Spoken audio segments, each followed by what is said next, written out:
Hello, I am Deb Coviello, the Drop-In CEO, and I want to thank you again for joining us where week after week I have these amazing guests where I am inspired by their insights. I learn a lot, but along the way, this resource is going to help you so much to navigate your career challenges with confidence. That's why we put out these resources.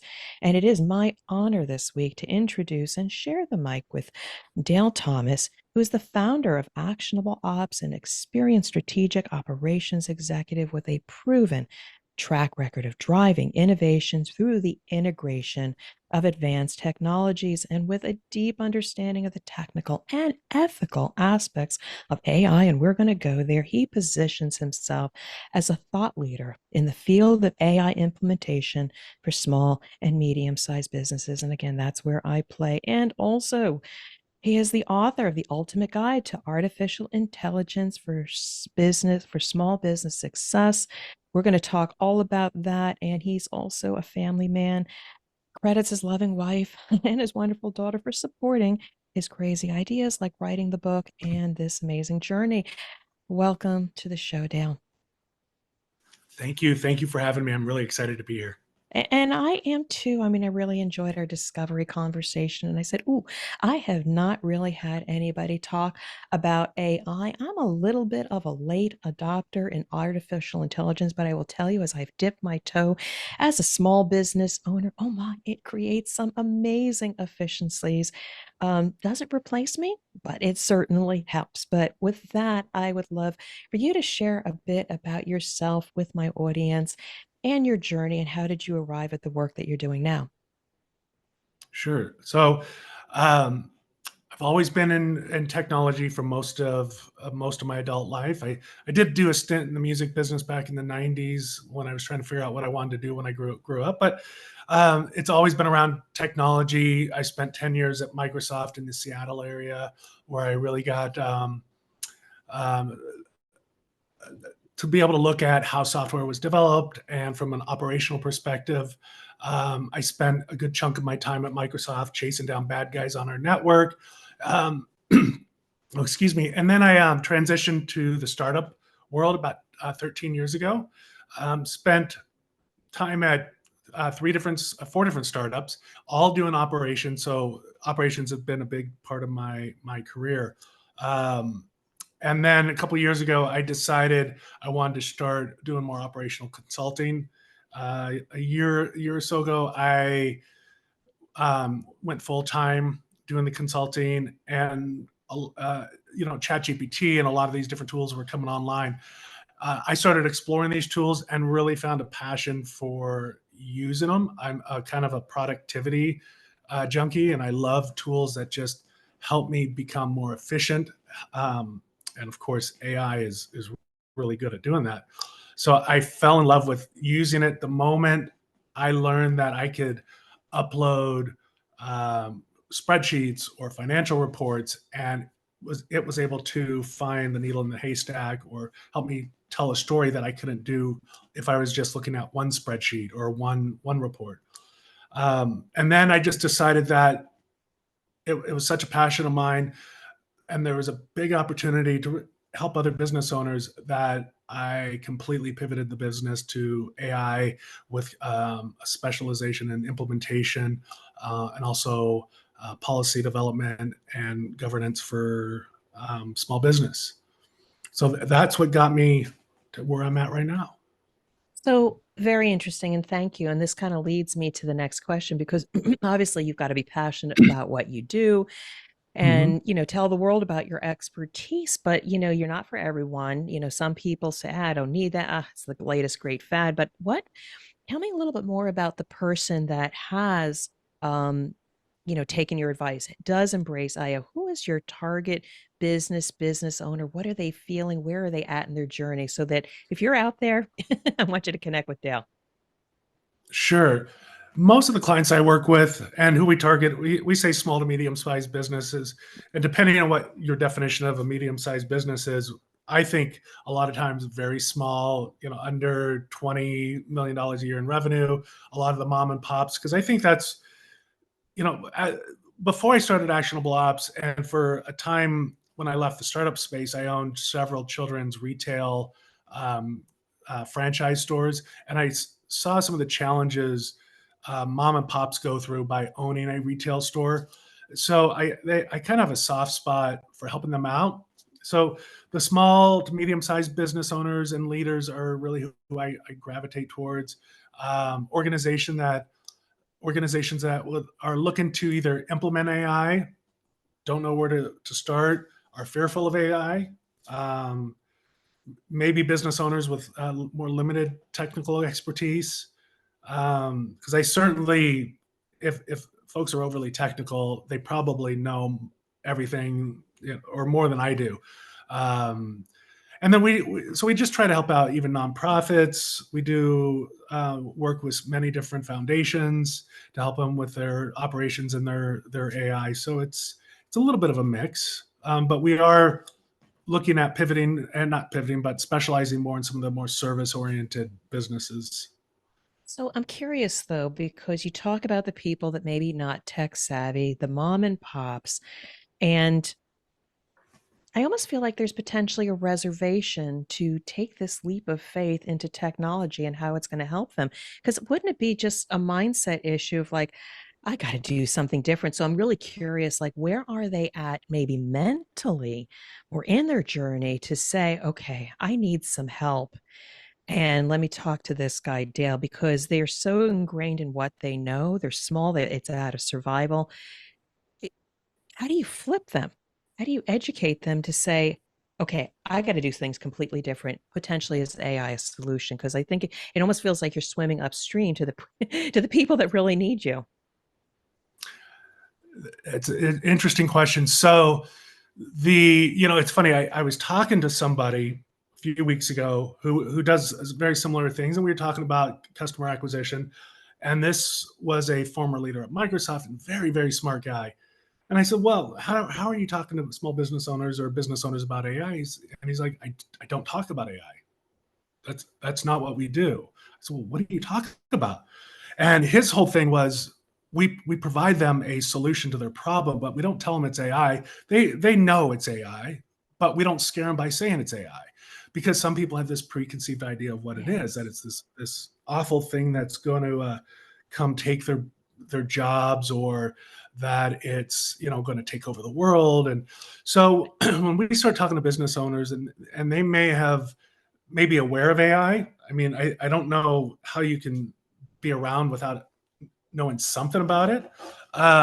Maybe they've dabbled with Chat GPT and they said, well, that's not for me, or they didn't see how a Gen AI tool can actually help their business. So we just try to talk to them about what are the fears, what are the anxieties, kind of where they're at.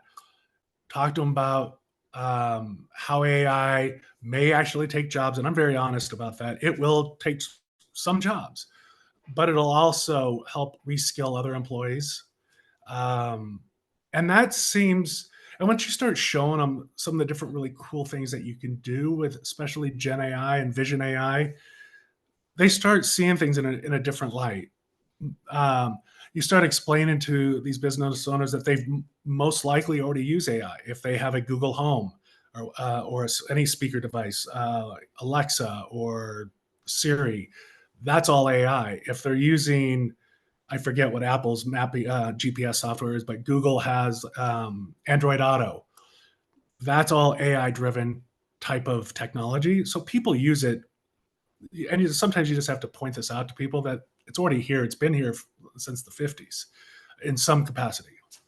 So what So I really like about what you're qualifying here, again, this could go for any new initiative that one wants to propose, even within an organization, is don't focus on the tool or the technology, but talk about the business problem that you're trying to solve. And so when it comes to these smaller businesses, they're trying to keep up with the big boys, and maybe they're losing revenue. It's about those efficiency improvements. So if you can get in the minds of others that let's explore some other ways that possibly can help you grow or reduce your expenses, then you've kind of hooked them.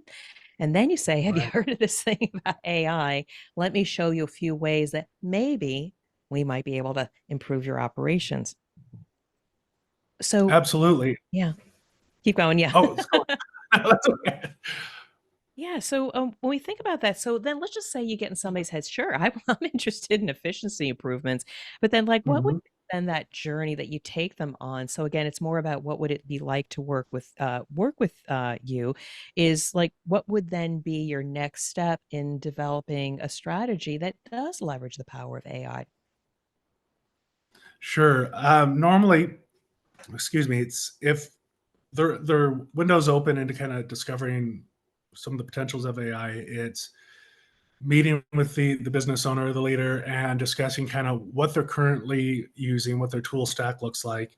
Kind of show them how they're already kind of using AI, whether it's tools like Grammarly or the auto. I forget what it's called if you're in Gmail and it starts prompting you for that next word, and just kind of understand what they're currently using. From there, it's all about trying to figure out what can AI maybe help you solve. What are your biggest challenges? Are you looking to automate tasks that are repetitive or mundane? Are you looking for something out there to create a customized user experience, whether it's on your website or an email, and just trying to figure out where it could possibly fit in the organization? And we help them define, develop what that AI strategy and that roadmap Mhm. could look like. Uh, the one thing we always do is talk to the business owner and leader about, we don't want to do an AI dump on them. We don't want to just all of a sudden give them all these different tools, but let's baby step it, especially if they have employees who are fearful of AI. We want to take that step of maybe we implement a tool or a function or feature of that tool, and then maybe we just start building onto that and let people ease into it. And then part of that whole strategy is talking to them about ethical AI and responsible AI. Talk to them about what um, some of the hazards of AI and what they should and shouldn't be doing with it, and talking about some of those guardrails to make sure that they're using AI responsibly, especially their employees, because you don't ever want to give public, I'll call them public models, like via the Chat GPT website, customer information or any information. It's kind of like just a Facebook post or a Twitter post. Don't ever feed AI like a Chat GPT information you don't want posted on the internet, because it learns from anything you tell it. But there are ways around that using the API and some more of those more technical ways of using AI. And a lot of the tools that we recommend don't train models, and they're very private, and they follow different privacy rules Oh, like wow. GDPR to protect the business. I didn't realize that, but I do occasionally go into a chat GPT, and so I will make sure I will keep my questions very generic and don't give up any intellectual property here. But I would love to just know how you have impacted a business. You got an owner, they've got some operational challenges, you've had your conversations, developed a strategy. What do they look like? What do they feel once you spend some time working with them? I'd love to know how you've transformed or changed lives. Well, so there's, immediately comes to mind, there was an organization out on the West Coast where we helped them. They're not a very technical organization. They're part of actually a county um, law enforcement jail system, and we were helping them with trying to analyze some of the data that they had from employees.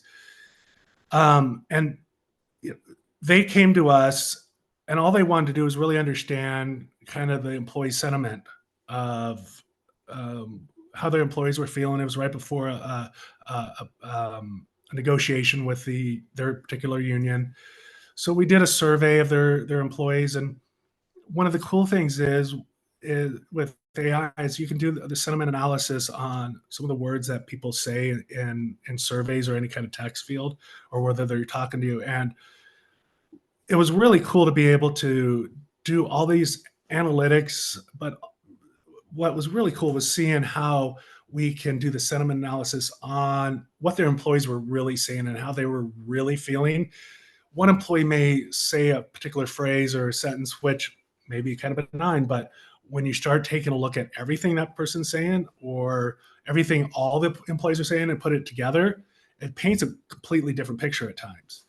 And to me, that's very exciting, because it's one of those things that you can kind of look behind the curtain and see what people are really thinking. And as we've talked about, I'm kind of a productivity junkie, and I love learning about body language and interacting with people. So to be able to kind of get that deeper insights, I thought that was amazing, and they really thought it was great as well.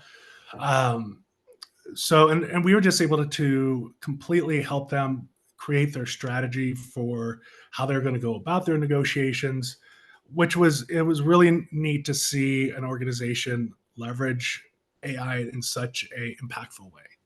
Mm. So I love this. I can obviously see and through your body language, the energy that comes. Like I get to play with cool tools day in and That's really day what it out. is. But before I get into, we're going to get into your book. I want people to know about your book. What's your favorite AI tool? Because you're helping others, but I was just curious. What do you particularly love? What are some of the tools that you are really excited about?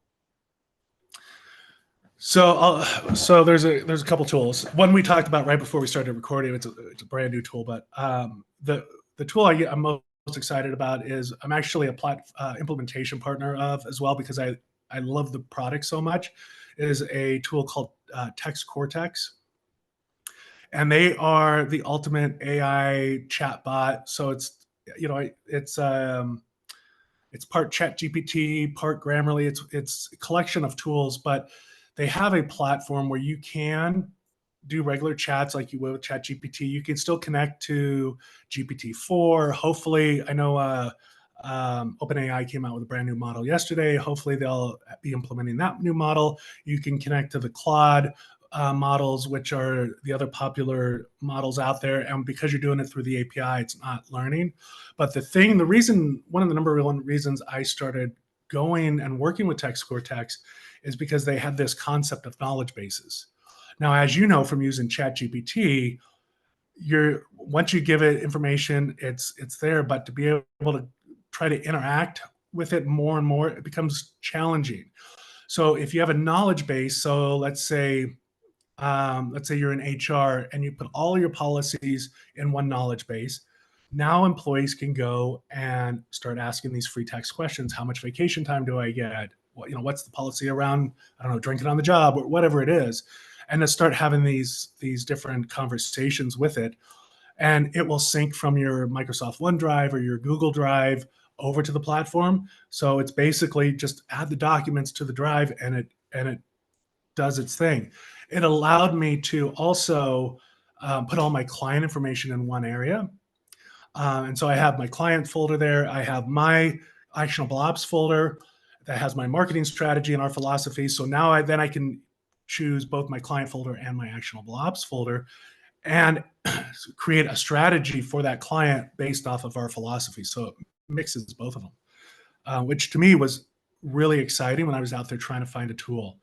Um, they're based in Germany, so they have the GDPR requirements, but they also have the German privacy laws, which makes it much more restrictive. So I'm very comfortable with the information that I give them, that it stays private. Over the last year that I've been using the tool, I've gotten to know the team very well, which is why I'm an implementation partner. They're customer driven. They're fanatics about and obsessed about customer support and interacting with their customers. Many of my ideas that I've had of the tool they've implemented as Oh, features, so and to me cool. that's really important when you have a company that will listen to their customers. So it's I exciting to agree. see a feature that I've requested become reality, even if it's something simple. It's still pretty exciting. So Text Cortex is the platform I use. They have a Chrome extension that you can add in, which will allow you to do chats based off a web page. So if you're Mhm. at a news article, you can tell it summarize this page, and you can Oh, start very chatting with that cool. page. And it's really neat stuff. So again, we're an implementation partner with them, but one of the coolest tools that I've recently come across, and I just started using yesterday. So it's the new shiny thing, is a tool called Read.ai, and it's a meeting note taker. I know a lot of people have done meeting note takers, but I was exposed to this, and then when I was sent the meeting notes, I was very surprised on some of the results, and I went and signed up for the trial, and I was blown away. So not only does this tool show up and will record the video and the audio and take notes and summarize it, tell you what the action items are, all the things most of these tools do, which is really, really cool. The thing that I loved about this was it starts doing the not sentiment analysis, but it'll take a look at your bias. It'll take a look at your charisma, and it Mm. scores you. I think 80 is the where it wants you to be at. Of course, I was coming in about 78, so now I'm wondering, okay, well, what do I need to do to push that up above 80? So it tells you how many words a minute you're using to ensure that you're not talking too fast, and your overall entire executive presence, which I thought was an amazing use of Vision AI and generative AI. So that's the new Wow. shiny thing I'm very excited about. Actually, I'm getting a little excited because that is all part of human connection. You've got the written word, you got the audible word. So, for those of you that are listening to Dale's and my wonderful voice, you're getting certain kinds of input, but there's something about the combination of just the actual words and the physical energy that's being exchanged, or one around yourself and between individuals. And I know I'm getting a little woo woo here, but there is something about that element of communication that is worth evaluating, because that's how people vibe off of each other, or they Right. repel each other. I think I'm going to try that free version because it I resonates with me very much. you should, I think you should. The other thing it did that I just listened to right before the call because I was like, oh, what's this button? It does a daily. Let's call it a daily recap. You push the button, and it's this audio that says, "Hey, good morning, Dale. So up to this point, this is what you've been talking about in meetings for the last week." And it's about 3 minutes long. So it's basically a recap. It's what's been going on. And then it tells you what your calendar looks like for the day. I'm like, that is cool. I need that. Somebody always kind of putting in my ear kind of what's been going on because I forget. Oh my Oh, God. Oh my God. And then you're going to give it a name, and they're going to start being your conscience. Who knows what this is going to right. become? All right. So listen, I love cool tools. I like shiny pennies, but I want to really get into your book. Dale's book is The Ultimate Guide to Artificial Intelligence for Small Business Success.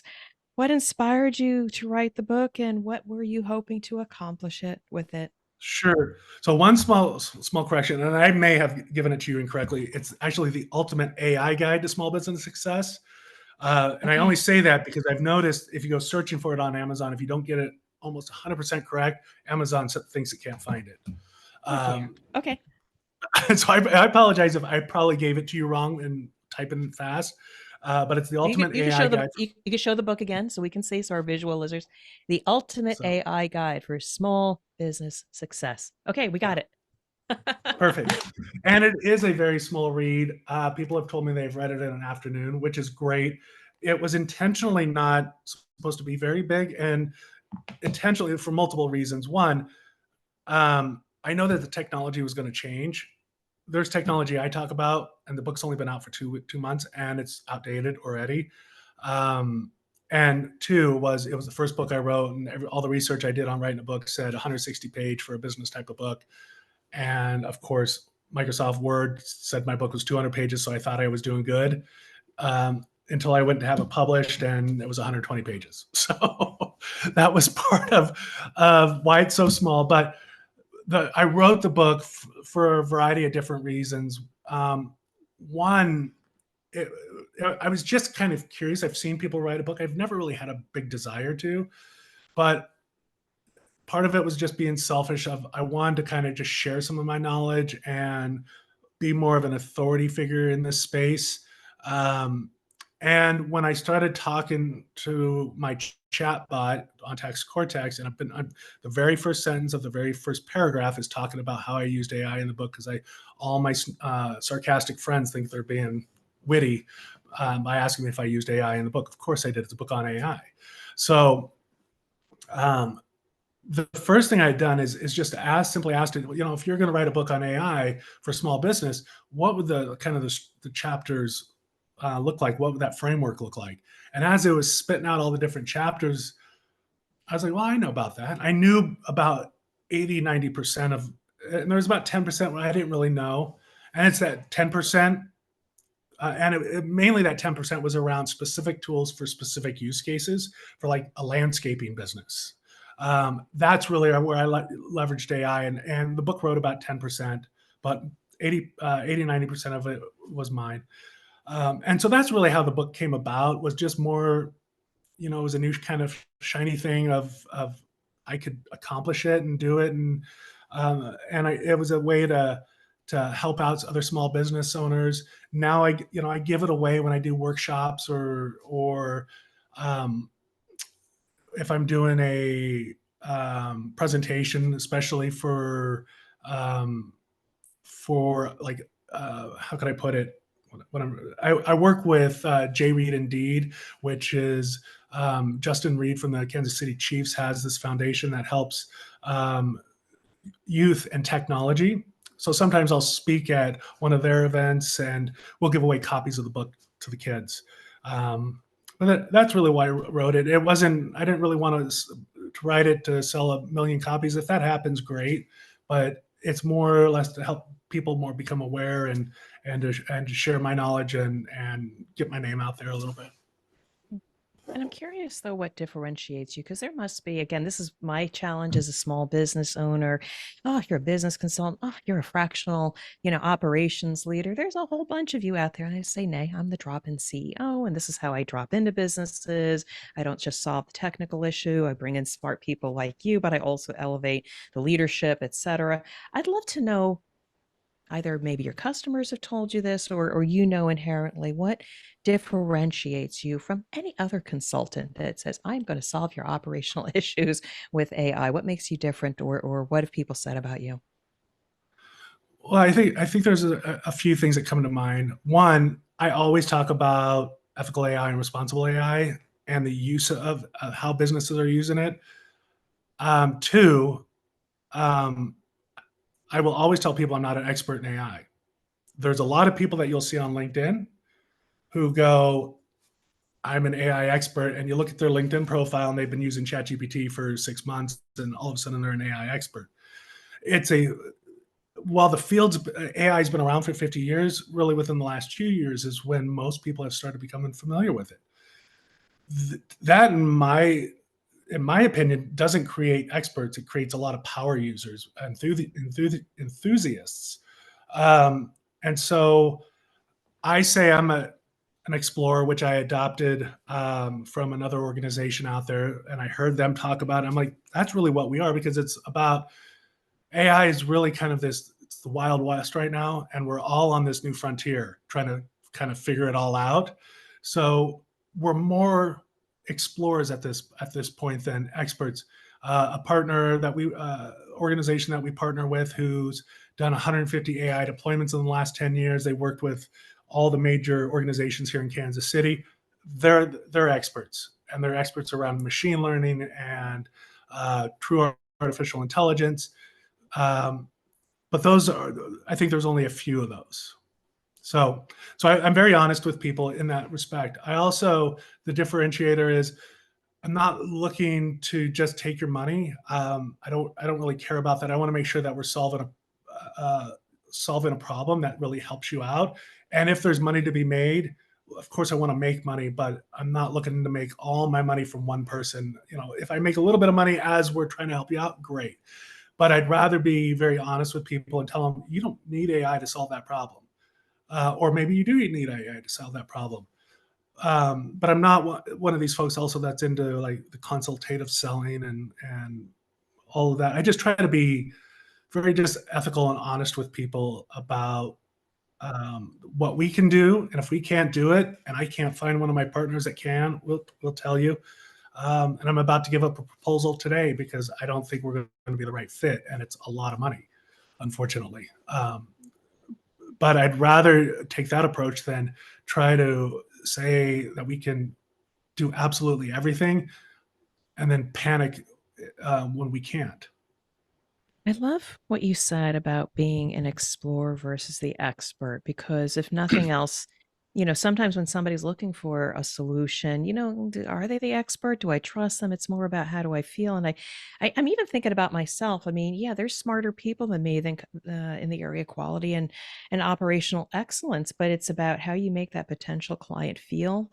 Do you trust me? Mhm. Let's go on this journey together. I've got a basic playbook, but let's see where it goes with us and how we can Right. solve it. And then the other thing is obviously you've already been in businesses as an operations leader doing the efficiency. So you can be very relatable to them as you start saying, and let's go explore this new frontier and see how we can, improve your operation. So I think I love the explorer and the fact that you've been in their shoes.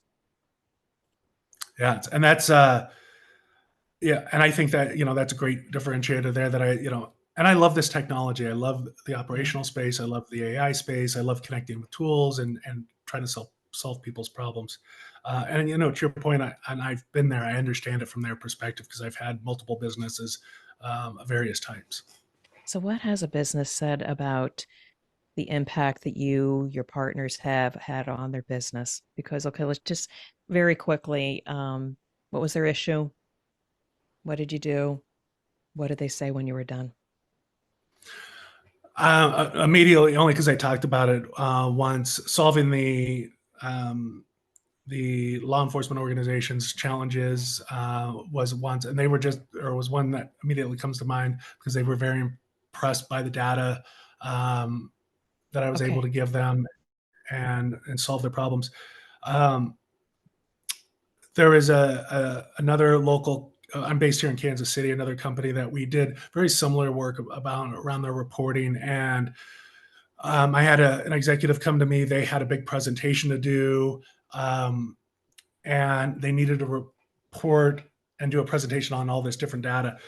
Um, it would have taken them about 8 hours Yeah. to really put this presentation together. And we were able to do it within an hour. I want to say 20 minutes, but that's a slight exaggeration. So I'll say it was within an hour, be able to provide them the entire presentation and all the talking points based off the data they provided. So it saved them money, and they were very, obviously very appreciative of it. But they were also, I wouldn't say they were naysayers of AI, but they weren't completely sold. I think now they're a little bit more sold.